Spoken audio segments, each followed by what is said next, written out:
मुगल सल्तनत के शहजादियों में जहां आरा बेगम की बहन रोशन आरा की कहानी भी दर्दनाक और सबक देने वाली है।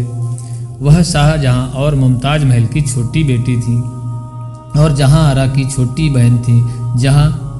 जहां आरा ने अपने पिता शाहजहां और बड़े भाई दारा शिकोह के साथ दिया, वहीं रोशन आरा ने अपने छोटे भाई औरंगजेब की तरफदारी की।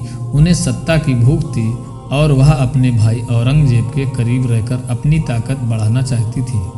लेकिन सत्ता की राजनीति में आगे बढ़ने के लिए उन्होंने अपने ही परिवार के खिलाफ साजिशें की और जब उनकी ज़रूरत ख़त्म हो गई तो वही भाई जिसने उन्हें ताकत दी थी आखिर में उन्हें तन्हा और गुमनाम मौत की ओर धकेल दिया।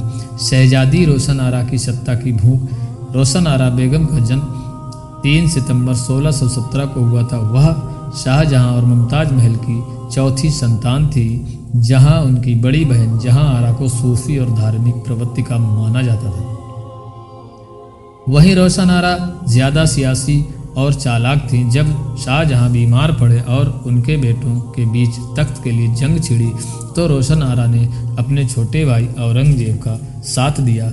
उन्होंने अपने भाई को बताया कि उनका बड़ा भाई दारा शिकोह हिंदू संतों में और योगियों में से ज़्यादा मिलता जुलता है और इस्लाम के लिए खतरा बन सकता है। रोशन आरा ने अपने भाई औरंगजेब को मजबूत करने के लिए अपने पिता शाहजहां और दारा शिकोह के खिलाफ साजिशें की।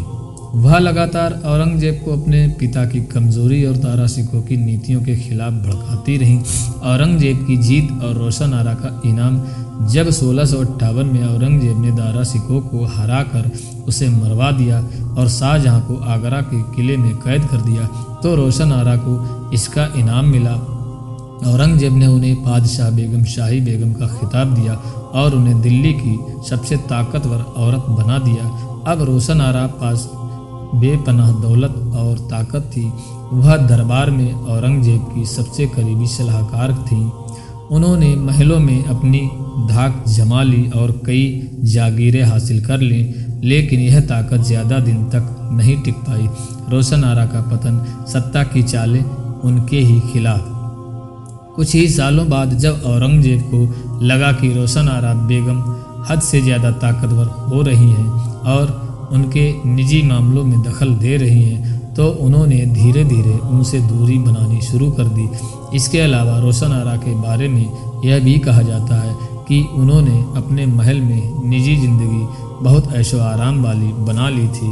उनके खिलाफ अफवाहें फैली थीं कि वह अपने महल में गुप्त रूप से प्रेम संबंधों में लिप्त थीं, जो औरंगजेब को नागवार गुजरा। औरंगजेब ने धीरे धीरे उन्हें दरबार से दूर कर दिया और फिर एक दिन आदेश दिया कि उन्हें दिल्ली के महल से निकालकर जफर महल में नज़रबंद कर दिया जाए। तन्हाई और गुमनाम मौत। रोशन आरा बेगम, जिन्होंने अपने भाई औरंगजेब को तख्त दिलाने में सबसे अहम भूमिका निभाई थी, अब अकेली और तन्हा हो गईं। उन्हें दिल्ली के पास जफर महल में भेज दिया गया, जहां ना कोई राजसी ठाट बाट था, ना कोई हुकूमत और ना ही कोई इज्जत। 1671 में सिर्फ जब 54 साल की उम्र में उनकी संदिग्ध परिस्थितियों में मौत हो गई। कुछ इतिहासकारों का मानना है कि औरंगजेब ने उन्हें धीमे जहर से मरवा दिया, जबकि कुछ कहते हैं कि वह बीमारी और डिप्रेशन में अकेले ही मर गईं। उनकी मौत के बाद औरंगजेब ने आदेश दिया कि उन्हें एक मामूली कब्र में बिना किसी शाही निशान के दफनाया जाए। आज उनकी कब्र दिल्ली के निजामुद्दीन औलिया दरगाह के पास मौजूद है, लेकिन यह एक आम कब्र की तरह दिखती है। ना कोई शाही मकबरा, ना कोई शानो शौकत। सबक और नसीहत। रोशन आरा बेगम की कहानी सत्ता की भूख और सियासत के अंधे खेल की सबसे बड़ी मिसाल है।